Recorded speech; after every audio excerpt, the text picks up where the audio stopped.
Now for analysis, Professor Michael Genovese, president of the World Policy Institute at LMU. Thanks for being here again with us. So right now, of course, Donald Trump is capitalizing on this new email controversy because right now he can and anyone can speculate what those emails say, because the fact of the matter is nobody knows what those emails say right now. But is there a danger for him overplaying his hand a little bit? Well, I think at this point, attitudes are hardened. And so what we're seeing in the last few days is you're reinforcing the beliefs that people already have about the two candidates. And so we're not going to have a report until after the election. So Trump's got an open field to run into. And, almost anything he says, there's no way to prove or disprove it. And so he's probably going to go as far over the top as he can and still get away with it. But isn't that really just appealing to the base? I think some of the polls that we're starting to see right now have shown that the core base for both candidates really haven't moved so much on this latest news about the emails and the FBI and the controversy with Comey. But what about independents at this point? It's still hard to believe that there might be people out there who are undecided and independents, but how is this going to affect them, if at all? Well, there are very few people who are undecided right now. Most people have made up their minds. And so, number one, there are few independents to begin with, fewer than we think.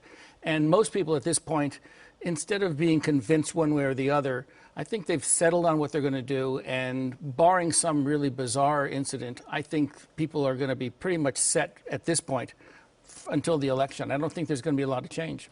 At this point, Loretta Lynch and the DOJ has made it very clear that Comey seems to have broken protocol by announcing this information, that there is information on these emails that's pertinent to the investigation that was, I guess, never really closed from before in the Clinton probe and the emails.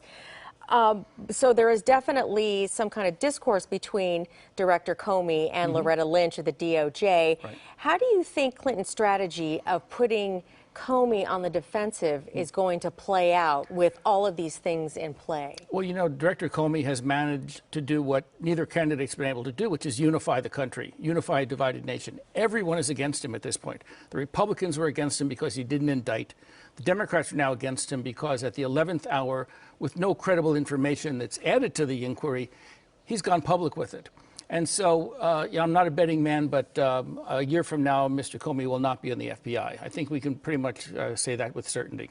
At that point, would you think it would be viewed as retaliation at that point, or is it just overall that he broke protocol? I mean, really, the DOJ is supposed to issue a warrant if there's something to be found in those emails. Well, I think his credibility and his stock has fallen so far. And this whole notion of did he break credibility, which it appears he has, because you're never supposed to do this in the midst of the final hour of an election. I just don't see him having any more supporters. So it's not going to be retaliation. It's going to be, thank God, let's just get rid of the guy. All right. Genovese, Mr. Genovese, thank you so much. You're the president of the World Policy Institute at LMU. Thank you so much for being with us tonight. Appreciate your insight. Thank you.